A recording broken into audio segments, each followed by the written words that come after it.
put it closer to you. We're back. We're back. I'm going to put this blanket around me like an old lady. Is that why you brought it out? I bought it if you wanted to sit on there, if your bottom was cold, because my bottom was cold on the log stump. So I thought you might want a warm bottom. Well, if I get cold, Yes. it's a bit itchy. But, it's been a couple of weeks, isn't it? Yeah.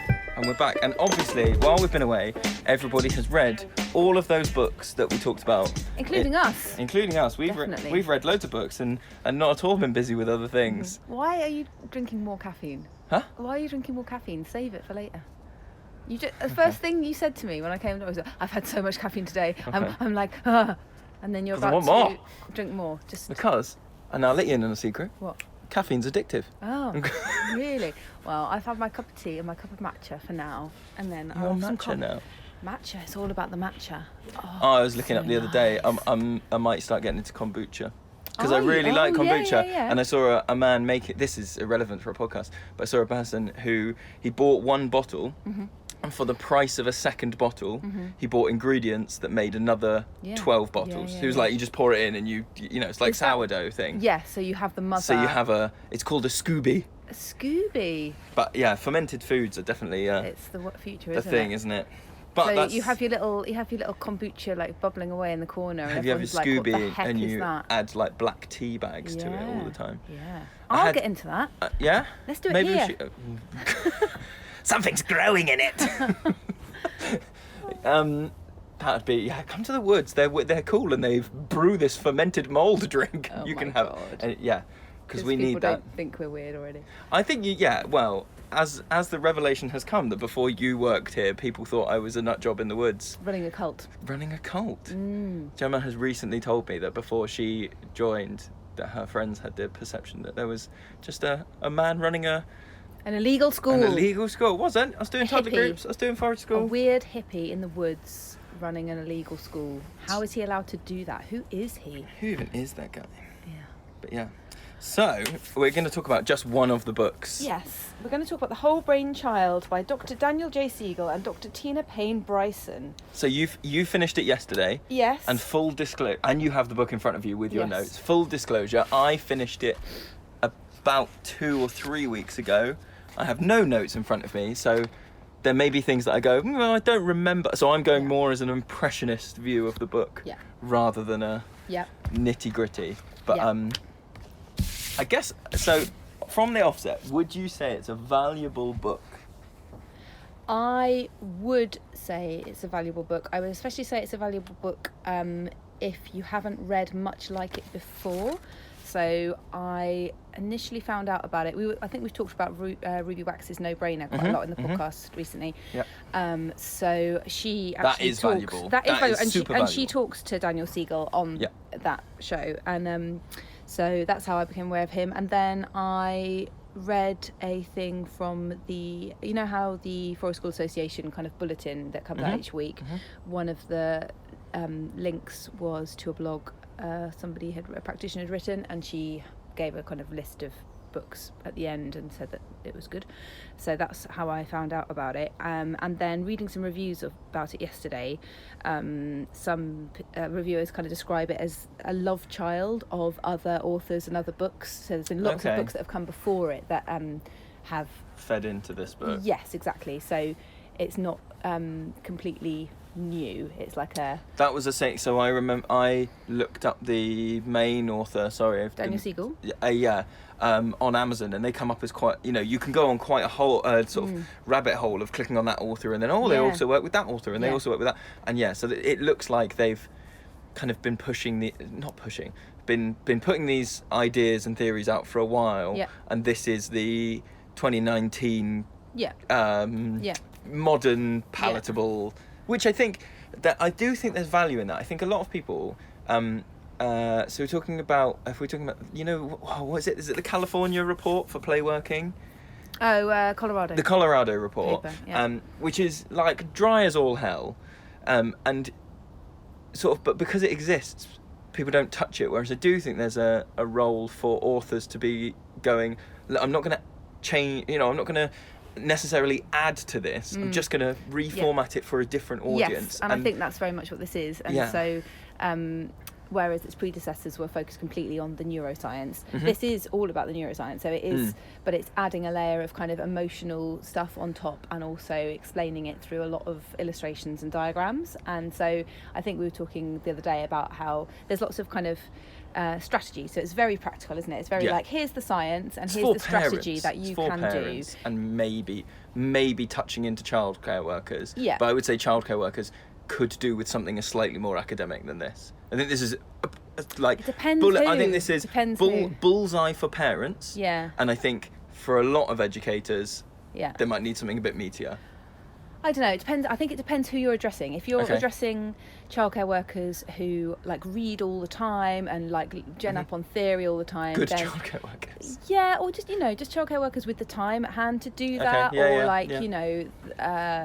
just reflective practitioners, then maybe.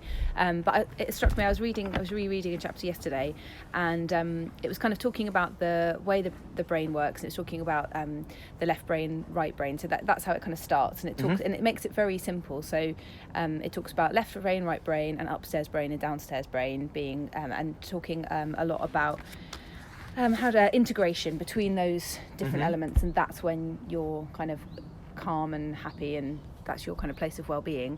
And it was talking about one of the particular strategies to integrate the left and right hand sides of the brain, and then it had this kind of paragraph that was really defensive and was like, that's not to say you just kowtow to all of little Johnny's demands, like that's not to say that blah blah blah blah blah.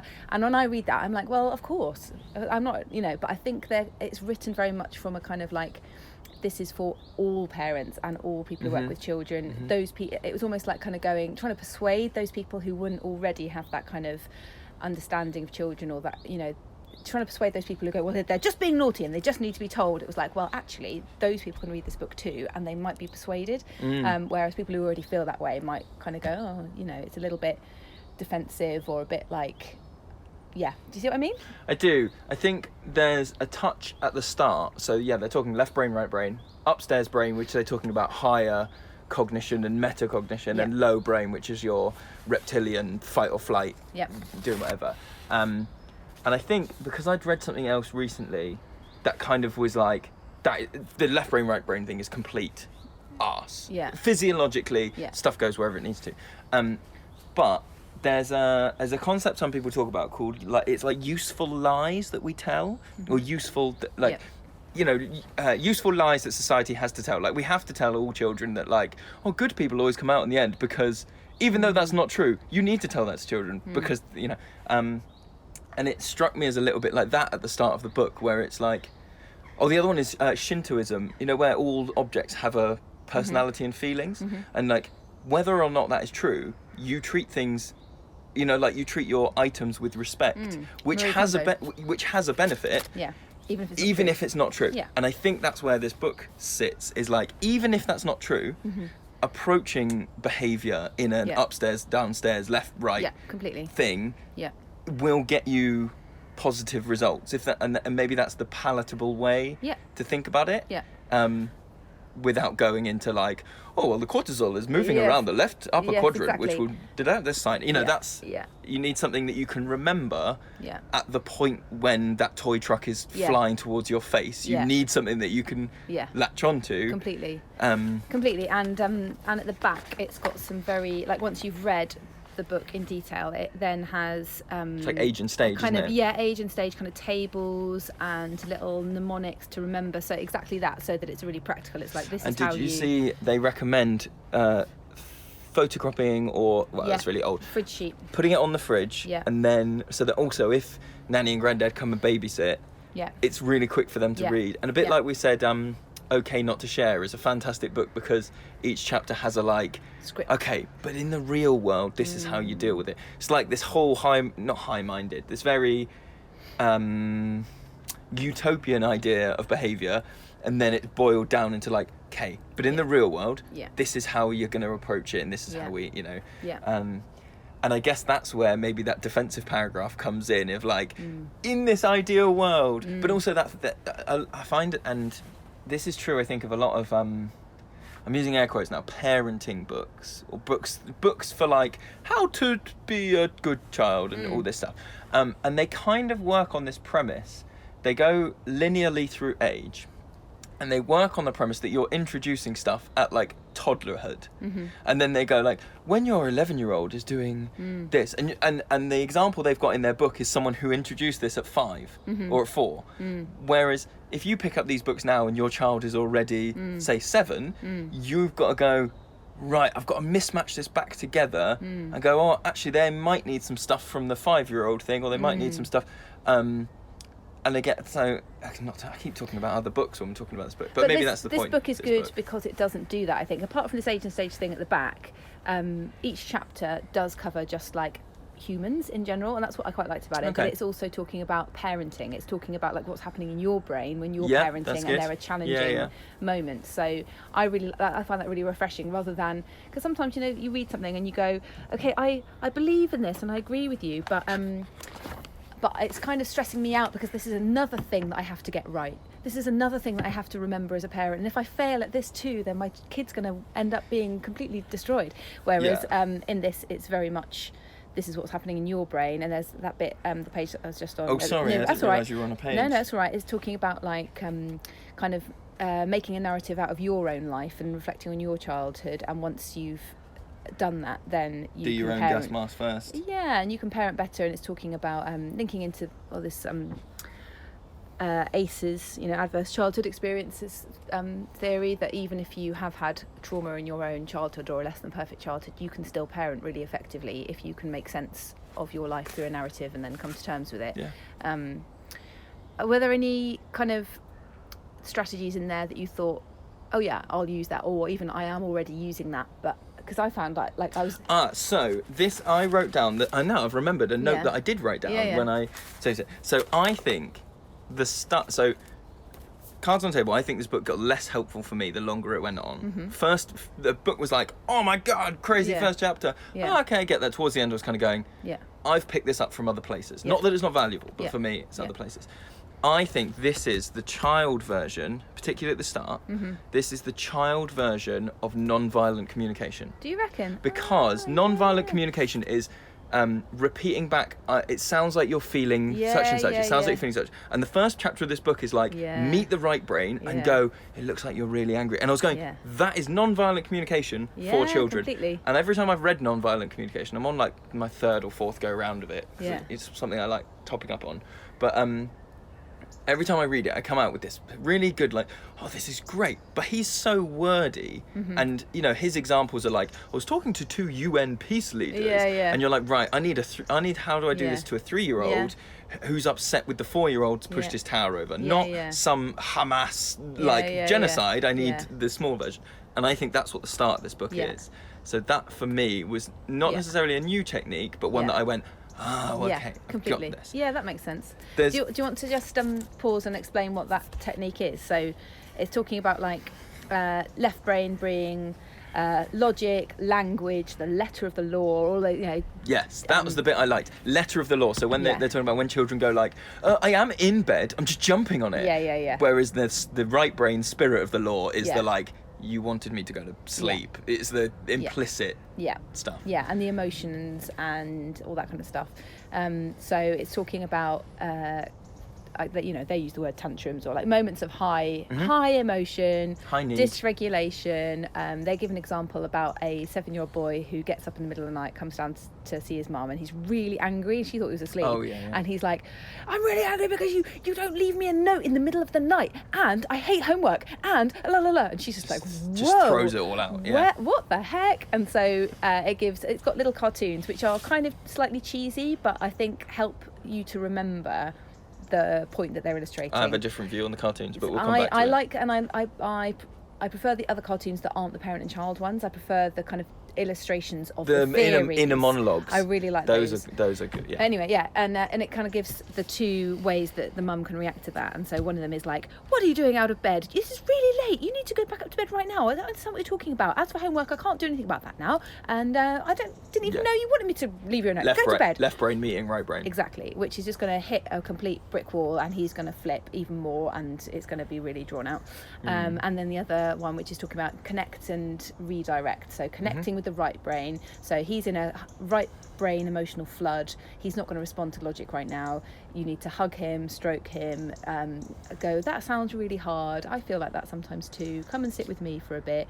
And it describes how she can feel him physically relaxing, and then it might come out in tears, and then after that, after a bit of soothing and stroking, then it can be, okay, well, I see where you're coming from about this, but it's, you know, it's late now, let's talk, I've got some ideas about that, let's sort this out in the morning. I think the worry people have when they hear that as an idea is that in their head, the logic left brain, what are you doing, it's late, you need to go back to bed, that's a shorter investment.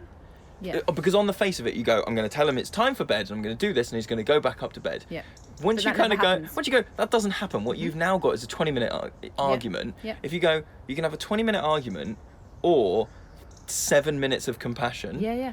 Yes, the compassion is harder because you have to kind of go, right, let me approach this properly. Completely.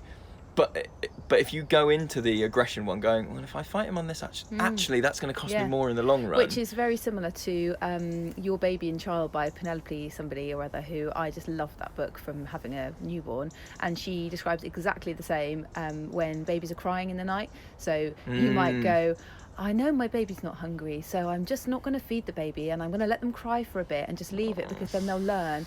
Don't do that, because actually they won't. They need you, and you know, whether or not they're hungry, they need you, and it's better to go to them straight away, give them what they need, whether it be milk or a hug or whatever, and then even though it's harder, because you have to get out of bed and you have to give that and be there, you're going to get more sleep overall. And she has a little diagram of like, here's the mum that goes, oh no, let them cry, let them cry, let them cry.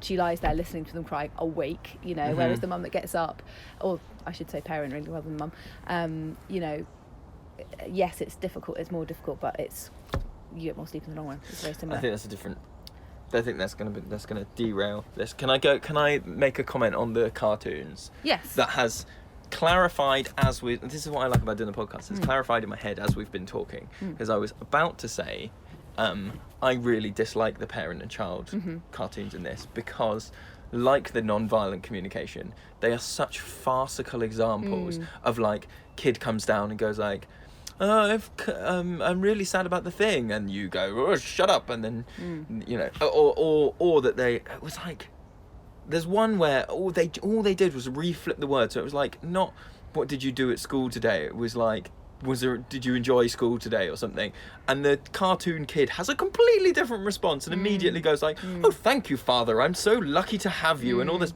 arse.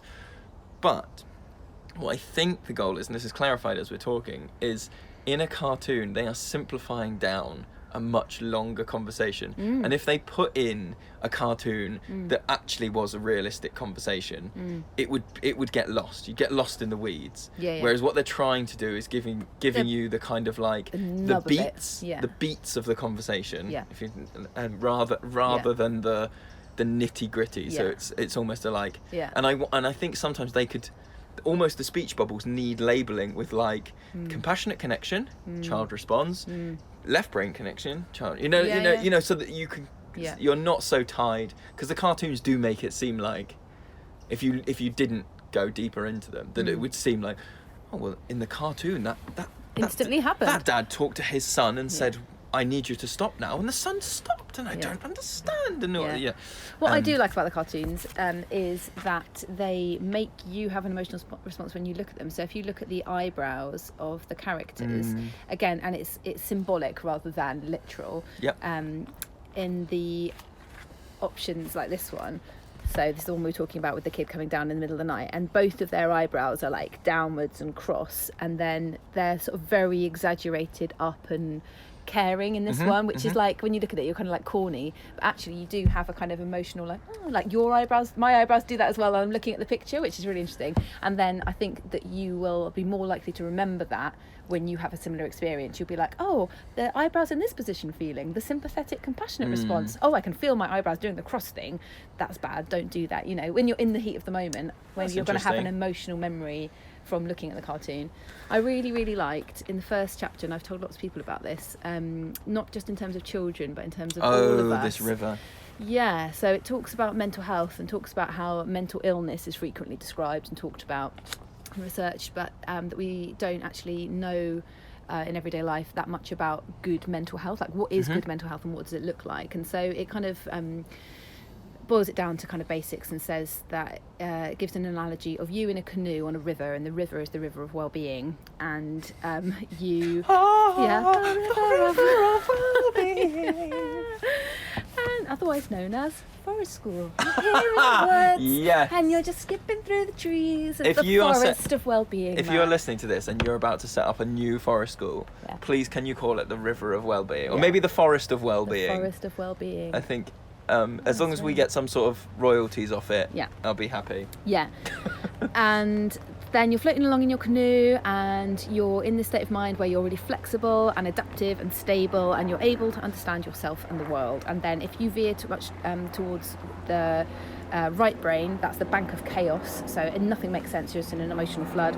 And if you go towards too much down the left brain route, then you're going to hit the bank of rigidity, which is where the water's really stagnant, there are reeds, you can't move forward, you're really stuck, and you're kind of stuck in this place.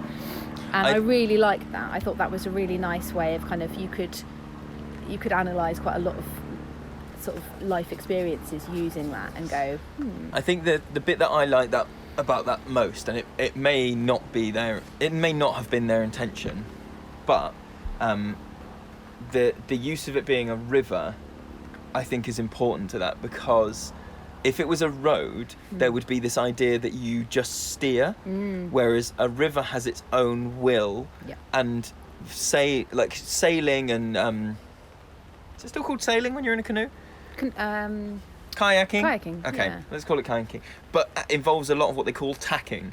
So although you are going straight forwards, you are moving a little bit left, a little bit right, a little bit left, a little bit right. And it's a mixture of the water being life. Life is going to take you to places that you can't predict necessarily, but you do have an element of control because you can steer. Yes. So it's that mixture of the two. But on a road, nice. You wouldn't have that. Yeah. It would just be like, that road is almost that kind of right wing. Well, just pull yourself up by your bootstraps and get on with it. Yeah, and also a road takes you to, you're travelling because you need to get to the destination, whereas life isn't like that. The whole idea of, going back to kind of the Rework stuff about being like present and mindful. If you're kayaking in the river, you don't have a destination to go to. You're actually in the moment and enjoying what you can see right now and living right now. You're there not to get somewhere. You're there just to enjoy being alive, and that's surely the point of good mental health. Just enjoying being alive and appreciating it.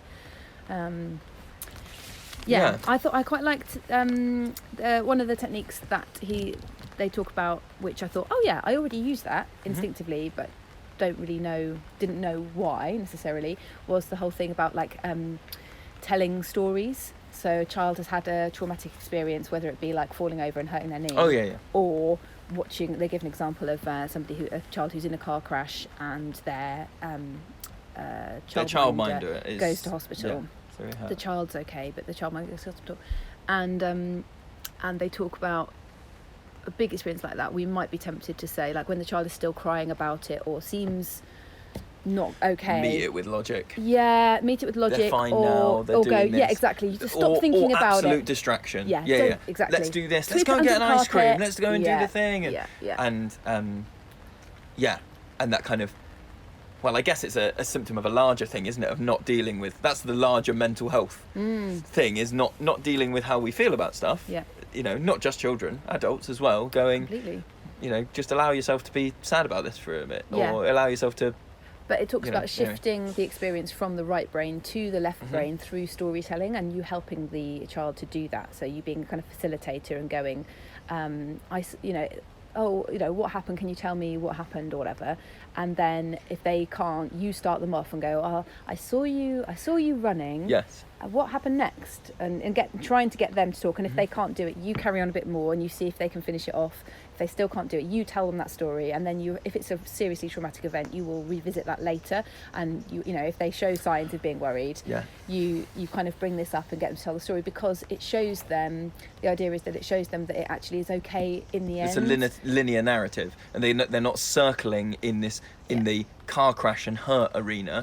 You start to stop the spiral and start to move it into a linear line that goes, and then they looked after, and then they were home, and so that when they get back when they start feeling upset again, they've got a path out of it because they know the next bit is such and such and such. And I guess it also works as a kind of learning tool in terms of like, I ran and then I tripped, and so it's kind of like, oh yeah, I've now logged that memory instead of just being stuck in this thing, that maybe next time I'm running in that place I might avoid the drain because I've remembered that story, and it's kind of like turns it into sort of learning experience. What were you going to say? Yeah, did you see me go?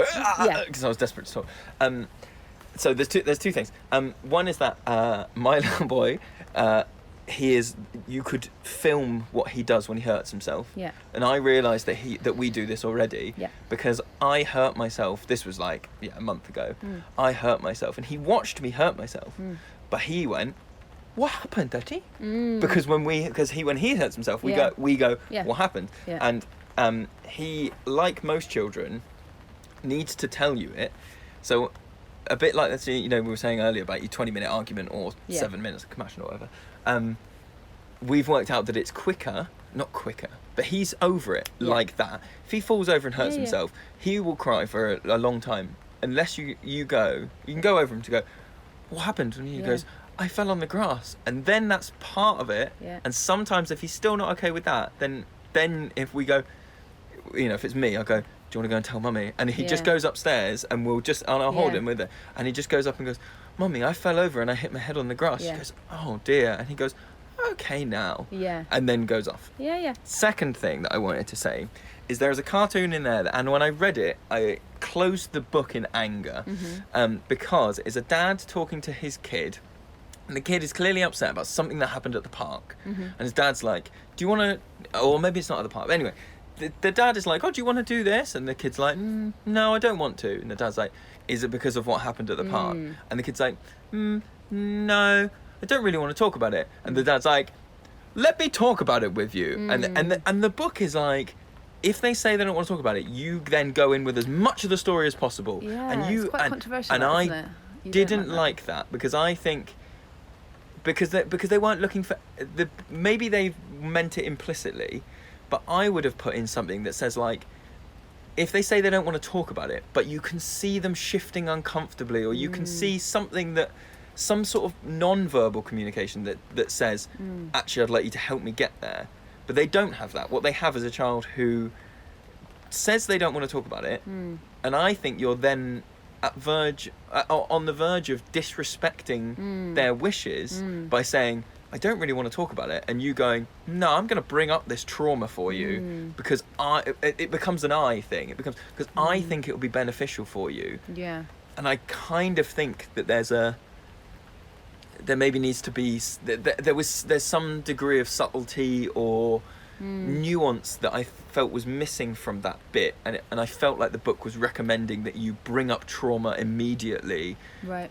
And that didn't sit well with me. Again, I read it about a month ago. Yeah. I know what you mean. That bit is interesting.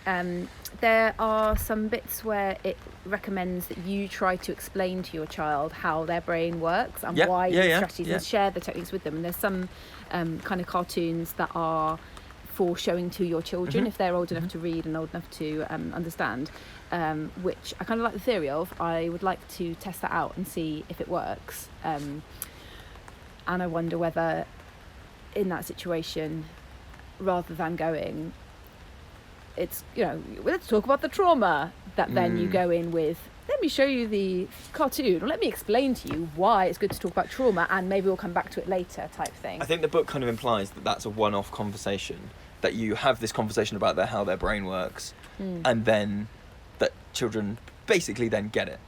Whereas I think it could do with some, like, this is the main bulk of, like... Also, with all these things, they sound really good in principle to be like, don't talk about when they're in a high mood. Wait until they're in a good place and they're doing all this. Sorry, I've talked really quiet. When they're in a good place and they're in a calm mood. But when they're in a good place and a calm mood, the last thing you want to do is be like, "Hey, do you know what? I'm going to bring up that time when you were completely off the rails." I don't think the book says that. I think the book that's in the section where it's talking about fear of new things, isn't it? Or not. I was talking more generally about this compassionate approach. Lots of people will say, do it when they're in a good place, but then when they're in a good place, you kind of go, I don't want to rock the boat here and do whatever. No. Go on. I quite like that idea, really, though, of because you know, every child we know will have a fear that from our perspective just seems very unexplainable. Like, I really don't understand why you're afraid of going to this place, because it is kind of going, okay, you can't just be scared for no reason. You must have had some trauma. Let's find out what that is. Let's dig around in there and find out what the trauma is. And yeah, I don't know, because I kind of like It's not to very British. try that out in a way. So I know a child, for example, who won't go to the doctors and just will not go, even though they know, well, they don't know, I tell them nothing bad is going to happen. It's not going to be a painful thing. They're not going to have any vaccinations. They're not going to you know, they're just going to sit there and chat. And even when the child gets in the car, and even when you know, manage to get them, okay, let's get in the car, let's go, sees the building and like flinches massively, and it's like, well, I can't remember a time where something has happened that's traumatic there, but there must be something that I mean, have forgotten. I think sometimes we because as an adult, so much of your the things that make up your fears and hopes are, I would say, a majority of your experiences. But what I think sometimes what we forget is that for children, a lot of their hopes and fears are built on hearsay. So it might not even be that they've had an that they've had an experience. It could be they've heard at a Christmas party some other adults not related to you talking about how they're, or just their friends, or something they've seen in the media, you know, some TV show, and that's really hard, kind of because then if you start digging around and you go, well, you haven't had any experience and you haven't, and you go, right, but that might be the issue. The issue might be that the only experience they have is a hearsay conversation, which is very tricky. It talks about implicit and explicit memory in the book, which is quite interesting as well. So it talks in that section, it talks about things that you remember without realizing that you're remembering it, which is really tricky to deal with, because it's almost the same if it's just hearsay. It's the same if their mate has told them it's bad. It's by osmosis almost. But they can't remember being told that. All they know is the fear, and the fear is very real. And they can't actually remember that conversation with their friend where their friend told them it was awful. So how the heckins do you unpick that? Like, that's why it's recommending like digging around and trying to find it. But it is potentially dangerous, because if you as a parent go, well, I think it's this, I think it's that time we went and bloody bloody blah, and they're going, no, just like the kid in the cartoon, and you're going, yes, I'm sure it's that, really trying to remember, and actually it's nothing to do with that. And in fact, that's interesting, because and if you I went to counselling once, right? And the counsellor was kind of doing this, you know, in the, this technique of like you talk and then the counsellor repeats back what you've said. Yeah. So that's really enlightening, and it really is quite kind of like, oh God, why do you think that? And they go, because you just said it. And you're like, oh, right, okay. But there were definitely times where the counsellor was kind of going, oh, so it sounds like that thing you mentioned was also really traumatic. So not only have you got this trauma, you've also got this trauma. And I was like, no, and I really, it did feel like the counsellor was like stirring it up and kind of adding more stuff in. I was like, oh, I'm not actually here about that. I'm here, you know, I haven't, if I had 2 years of counselling and time to deal with all that, then maybe, yes, let's get everything out of the suitcase at the same time. But I don't. So I stopped going, because I was like, can't be doing that. Okay. And maybe that's got to be more to do with that person's approach rather than counselling in general. Oh, of course, definitely. And I wouldn't not go, for sure, but that just reminded me of this technique of like, let's find your trauma and talk about it. And if they're telling you, no, that was not traumatic for me, you are potentially making it traumatic by going, no, it was, right, it was, and that's why you're scared now, right? That's interesting. That's the kind of when I saw that cartoon, I was like, I need to close this. But I actually told my wife, I was like, look at what this book is recommending, because she's works with people who've got depression and anxiety, so she, from a very similar point of view as this counsellor, was kind of going, Jesus, like, no, it's not, I don't know, but I think it's coming from a good place, if you know what I mean. It is done with absolutely the best intention. It just, that one recommendation sort of missed the mark for me. But I do think there's value in the book, and value in having something that is, like we were saying earlier, accessible and palatable. And and I think also, if you've read It's Okay Not to Share, and if you haven't, like, what are you doing? Go read it right now. But if you have read that and you liked it, there are some kind of crossover things there, but with a bit more of a science background. They've got a big chunk of OK Not to Share in this book. Oh, have they? Yeah, Oh, I remember seeing a big paraphrased kind of bump. Okay. Right, because I quite like that whole thing of you as a parent being more flexible and not rigid, which is all very OK Not to Share, and like doing them. They talk about like you tell your kid that something's going to happen or they're going to do something, and they express displeasure at that, and you saying, oh well, okay, convince me of your idea, or can you come up with a solution that works for both of us, and getting them to problem solve, which I really liked. And there's lots of things in there just about exercises, like doing exercises through family conversation, which you might think is just having a chat, but actually is exercising the integration of the brain, which I quite liked. Yeah, definitely. Cool. Good, right. Well, you're keen to hear everybody else's thoughts. Yes. If anybody's read it over the summer, drop us a message and let us know what you think, or if you've got any other recommendations where you're like, oh, this book is like that but better, or steer clear of this book because I didn't like it or whatever. And that'll... Someone recommend something that's going to rile us up. Yeah. Oh, you know what? Okay, so I didn't watch it, and I know lots of people did. Oh, there was a thing program on the UK TV called How to Train Your Child Like a Dog. Now I didn't watch it, but it got a lot of flack, and I wonder whether that's. Anyway, we'll leave it there. I'm really cold now because we've been sat still. I'm about to run a session. But it was good to be Get the back. fire on. Okay, bye guys.